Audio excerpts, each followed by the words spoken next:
ಎಲ್ರಿಗೂ ನಮಸ್ಕಾರ.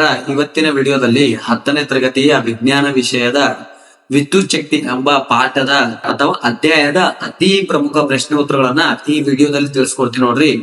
ಎಲ್ರು ಇವಾಗ ಕ್ವಶನ್ ಗಳನ್ನ ಬರ್ಕೊಂಡ್ರೆ ನಿಮ್ಗೆ ಬಹಳ ಉಪಯುಕ್ತವಾಗಿರ್ತಾವ. ನಾನು ಈಗ ಎಡಿಟಿಂಗ್ ಮಾಡಿ ಕೊಟ್ಟಿರ್ತೀನಿ, ನೀವು ಕೂಡ ಬರ್ಕೋರಿ. ಫಸ್ಟ್ ವಿದ್ಯುತ್ ಶಕ್ತಿ ಅಂತ ಪಾಠ ಬಂದ್ಮೇಲೆ ನಿಮಗ ವಾಹಕ ಎಂದರೇನು ಗೊತ್ತಿರ್ಬೇಕು, ಅವಾಹಕ ಎಂದರೇನು ಗೊತ್ತಿರ್ಬೇಕು, ಇವೆಲ್ಲ ಕಾಮನ್.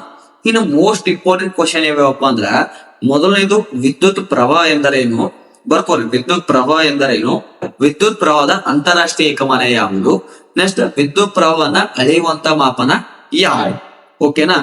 ಇದಾಗಣೆ ಯಾವ್ದು ಬರ್ತದಪ್ಪ ಅಂತ, ವಿಭವಾಂತರ ಎಂದರೇನು, ವಿಭವಾಂತರದ ಅಂತಾರಾಷ್ಟ್ರೀಯ ಏಕಮಾನ ಯಾವುದು, ವಿಭವಾಂತರವನ್ನ ಅಳೆಯುವಂತ ಮಾಪನ ಯಾವುದು ಅಥವಾ ಉಪಕರಣ ಯಾವುದು ಅಂತ ಕೂಡ ನಿಮ್ಗೆ ಕೇಳತ್ತೆ. ಇನ್ನು ಮೋಸ್ಟ್ ಇಂಪಾರ್ಟೆಂಟ್ ರೋಧ ಎಂದರೇನು, ರೋಧದ ಅಂತಾರಾಷ್ಟ್ರೀಯ ಏಕಮಾನ ಯಾವುದು. ಇವೆಲ್ಲ ಬರ್ಕೊಂಡು ಕ್ವಶನ್ ಬರ್ಕೊಂಡ್ರೆ ಗೊತ್ತಾಯ್ತು. ಓಕೆನಾ? ಈ ನೆಕ್ಸ್ಟ್ ಮೋಸ್ಟ್ ಇಂಪಾರ್ಟೆಂಟ್ ಕ್ವಶನ್ ಯಾವ್ದಪ್ಪ ಅಂದ್ರ, ಅಮ್ಮೀಟರ್ ಮತ್ತ ವೋಲ್ಟ್ ಮೀಟರ್ ನ ವ್ಯತ್ಯಾಸ. ಇದು 3 ಇಲ್ಲ 2 ಮಾರ್ಕ್ಸ್ ಕೇಳುವಂತ ಪ್ರಶ್ನೆ ಆಗಿರ್ತದ. ಅಮ್ಮೀಟರ್ ಮತ್ತ ವೋಲ್ಟ್ ಮೀಟರ್ ನ ವ್ಯತ್ಯಾಸ ಕೇಳ್ತಾರ. ನೆಕ್ಸ್ಟ್ ನಾವು ಸರಣಿ ಕ್ರಮದಲ್ಲಿ ಅಮ್ಮೀಟರ್ ನ ಜೋಡಿಸಿದ್ರ ಸಮಾಂತರ ಕ್ರಮದಲ್ಲಿ ವೋಲ್ಟ್ ಮೀಟರ್ ನ ಜೋಡಿಸ್ತೇವಿ. ಓಕೆನಾ? ಹಾಗಾದ್ರ ಅತಿ ಹೆಚ್ಚು ರೋಧ ಎಲ್ಲಿ ಉಂಟೈತದ, ಅತಿ ಕಡಿಮೆ ರೋಧ ಎಲ್ಲಿ ಉಂಟೈತ ಕೂಡ ನಿಮ್ಗ ಕೇಳಬಹುದಾದಂತ ಪ್ರಶ್ನೆ ಆಗಿರ್ತದ. ನೋಡ್ಬಟ್ಟ ಸರಣಿ ಕ್ರಮದಲ್ಲಿ ಯಾವಾಗ್ಲೂ ರೋಧಗಳು ಈ ರೀತಿ ಜೋಡಿಸ್ತಾರ. ಅಂದ್ರ ಇಲ್ಲಿ ರೋಧ ಅತಿ ಹೆಚ್ಚು ಉಂಟಾಯ್ತದ. ಹಾಗಾದ್ರ ಸರಣಿ ಕ್ರಮದಲ್ಲಿ ಅತಿ ಹೆಚ್ಚು ರೋಧ ಉಂಟಾದ್ರ ಸಮಾಂತರ ಕ್ರಮದಲ್ಲಿ ಏನಪ್ಪಾ ಅಂದ್ರ ಅತಿ ಕಡಿಮೆ ರೋಧ ಉಂಟಾಯ್ತದ. ಇದು ತಿಳ್ಕೊರಿ. ಅಂದ್ರ ಸರಣಿ ಕ್ರಮ ಮತ್ತ ಸಮಾಂತರ ಜೋಡಣೆ ವ್ಯತ್ಯಾಸ ಕೂಡ ನಿಮ್ಗ ಕೇಳ್ಬಹುದು. ಅಂದ್ರೆ ವ್ಯತ್ಯಾಸ ಬಂದಿದ್ರ ನಿಮ್ಗೆ ಯಾವುದೇ ರೀತಿ ಇದ್ರ ಮ್ಯಾಗ ಒಂದು ಕ್ವಶನ್ ಬಂದಪ್ಪ ನಿಮ್ಗ ಬರ್ಲೇಕೇನಪ್ಪಾ ಅಂದ್ರ ಸುಲಭವಾಗಿ ಆಗ್ತದೆ. ಈ ನೆಕ್ಸ್ಟ್ ಯಾವ್ದು ಇಂಪಾರ್ಟೆಂಟ್ ಅಪ್ಪ ಅಂದ್ರ ಜೌಳ ಉಷ್ಣ ಉತ್ಪಾದನಾ ಮೋಸ್ಟ್ ಇಂಪಾರ್ಟೆಂಟ್. ನೋಡ್ಬಟ್ಟ 3 ಮಾರ್ಕ್ಸ್ ಬರ್ತದೆ. ಜೌಳ ಉಷ್ಣ ಉತ್ಪಾದನೆ ಈ ಬಗ್ಗೆ ನಿಮ್ಗ ಗೊತ್ತಿರ್ಲೇಬೇಕು. ನೆಕ್ಸ್ಟ್ ರಿಯೋಸ್ಟಾಟ್ ಇಂಪಾರ್ಟೆಂಟ್ ನೋಡ್ರಿ. ಇದೇನ್ ಮಾಡ್ತದ, ರೋಧವನ್ನ ಬದಲಾಯಿಸುವಂತ ಕೆಲಸ ಮಾಡ್ತದ. ಇದು ಕೂಡ ಇಂಪಾರ್ಟೆಂಟ್. ಇನ್ನು ಮೋಸ್ಟ್ ಇಂಪಾರ್ಟೆಂಟ್ ಅವು 11 ಚಿತ್ರ ಅವಲ್ಲ. 11 ಚಿತ್ರ ಅಂದ್ರ ಈ 11 ಚಿತ್ರಗಳು ಇರುವ ಕಾಂತಿ ಬ್ಲಾಕ್ ಬಾಲ್ ಕಾಂತಿ ಈ 11 ಚಿತ್ರಗಳದಾಗ ನಿಮಗ 2 ಚಿತ್ರ ಕೇಳ್ತಾನ. ಎಷ್ಟ್ ಚಿತ್ರ ಕೇಳ್ತಾನಪ್ಪ ಅಂದ್ರ 2 ಚಿತ್ರ ಕೇಳ್ತಾನ. ಅವೆರಡು ಚಿತ್ರ ನೀವು ಯಾವನೇ ಕೇಳ್ಬಹುದು. ಯಾವ್ದು ಬದಲಾಯಿಸಿದ ರೋಧ ಚಿತ್ರ ಕೂಡ ಕೇಳಬಹುದು, ಅಥವಾ ಬೇರೆ ಯಾವ್ದು ಸೇರ್ಪಡಿಸಲಾದ ತಂತಿಯ ಚಿತ್ರ ಕೂಡ ನಿಮಗೆ ಕೇಳಬಹುದು. ಆ 11 ಚಿತ್ರ ನಿಮ್ಗೆ ಬಂತಪ್ಪ ಅಂದ್ರೆ ನಿಮ್ಗೆ 1 ಇಲ್ಲ 2 ಮಾರ್ಕ್ಸ್ ಫಿಕ್ಸ್ ಬರ್ತಾವ. ಆ ಚಿತ್ರಗಳು ಏನಪ್ಪಾ ಅಂದ್ರೆ ನೀವು ಚಂದ ನೆನ್ಪಿರ್ತಾವ. ಇನ್ನ ಸಮಾಂತರ ಮಂಡಲ ರಚನೆ ಮಾಡೋದು, ಸರಣಿ ಮಂಡಲ ರಚನೆ ಮಾಡೋದು. ನೋಡ್ಬಟ್ಟ ಸರಣಿ ಅಂದ್ರೆ ಈಗ ಸ್ಟೇಟ್ ರೀತಿ ಇರ್ತಾವ. ಸಮಾಂತರ ಅಂದ್ರ ಒಂದ್ ಹಿಂಗ ಮ್ಯಾಗ್ ಮತ್ತೊಂದು ತೆಳಗ್ ಮತ್ತೊಂದು. ಈ ಸಮಾಂತರದಾಗ ವೋಲ್ಟ್ ಮೀಟರ್ ನ ಜೋಡಿಸ್ತೇವಿ. ಬಟ್ ಸರಣಿದಾಗ ಅಮ್ಮೀಟರ್ ನ ನಾವೇನ್ ಮಾಡ್ತೇವಪ್ಪ ಅಂದ್ರ ಜೋಡಿಸ್ತೇವೆ. ಈಗ ನೆಕ್ಸ್ಟ್ ಯಾವ್ದು ಇಂಪಾರ್ಟೆಂಟ್ ಅಪ್ಪ ಅಂದ್ರ ರೋಧಶೀಲತೆ ಅಂದರೇನು, ರೋಧಶೀಲತೆಯ ಅಂತಾರಾಷ್ಟ್ರೀಯ ಏಕಮಾನ ಯಾವುದು, ಈ ರೋಧಶೀಲತೆಯಲ್ಲಿ ನಾವು ಬಳಸುವಂತ ವಸ್ತುಗಳು ಯಾವ್ಯಾವ ಅಂತ ಕೂಡ ನಮ್ಗ ಕೇಳ್ತಾರೆ. ಇನ್ನ ಇದಾಗಣೆ ಯಾವ್ದು ಬರ್ತದಪ್ಪ ಅಂದ್ರ ಓಂನ ನಿಯಮ ಮೋಸ್ಟ್ ಇಂಪಾರ್ಟೆಂಟ್. ಓಂನ ನಿಯಮ ಎಂದರೇನು, ಓಂನ ನಿಯಮದ ಸೂತ್ರ. ಓಕೆನಾ? ಇನ್ನು ಮೋಸ್ಟ್ ಇಂಪಾರ್ಟೆಂಟ್ ಕ್ವಶನ್ ಯಾವುದು, ಒಂದು ವಾಹಕವು ಅವಲಂಬಿಸಿರುವಂತ ಅಂಶಗಳು ಯಾವ್ಯಾವು. ಇದು 3 ಮಾರ್ಕ್ಸ್ ಬರ್ತದ. ಒಂದು ವಾಹಕವು ಅವಲಂಬಿಸಿರುವಂತ ಅಂಶಗಳು ಯಾವ್ಯಾವ ಅಂತ ಇದೆಷ್ಟು ಮಾರ್ಕ್ಸ್ ಬರ್ತಪ್ಪ, 3 ಮಾರ್ಕ್ಸ್ ಬರ್ತದ ಕ್ವಶನ್.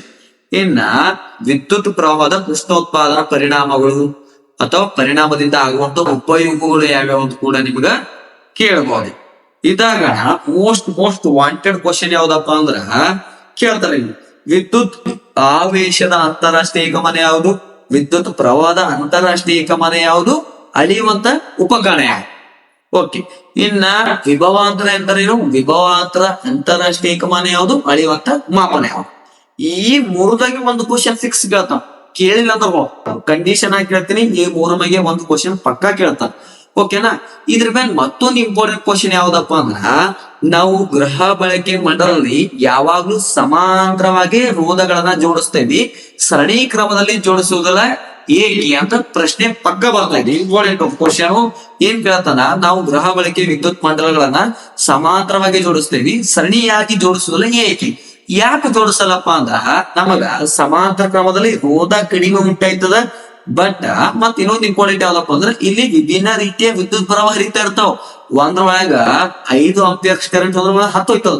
ಬಟ್ ಸರಣಿದ ಹಂಗಿಲ್ಲ, ಇಲ್ಲಿ ಹತ್ತೋತಪ್ಪ ಅಂದ್ರೆ ಮುಂದೆ ಹತ್ತಿ ಹೋಗ್ಬೇಕು. ಮತ್ತೆ ಇಲ್ಲಿ ರೋಧ ಕೂಡ ಅತಿ ತುಂಟಾಯ್ತದ. ಅದಕ್ಕಾಗಿ ಏನಪ್ಪಾ ಅಂದ್ರೆ ನಾವು ಸಮಾಂತರ ಕ್ರಮದಲ್ಲಿ ಜೋಡಿಸಲ್ಲ ಮನೆಯಲ್ಲಿ ಯಾವಾಗ್ಲೂ, ಸಾರಿ ಸರಣಿ ಕ್ರಮದ ಜೋಡಿಸಲ್ಲ, ಸಮಾಂತರ ಕ್ರಮವಾಗಿ ನಾವು ಮನೆಯಲ್ಲಿ ಏನಪ್ಪಾ ಅಂದ್ರೆ ರೋಧಗಳನ್ನ ಜೋಡಿಸ್ತೇವೆ. ಇದು ಇಂಪಾರ್ಟೆಂಟ್ ಕ್ವಶನ್ ನೋಡ್ರಿ. ನಿಮ್ಗೆ ಏನ್ ಕ್ವಶನ್ ಕೇಳ್ತಾರ ಗೊತ್ತಾ, ಬರ್ಕೋರಿ.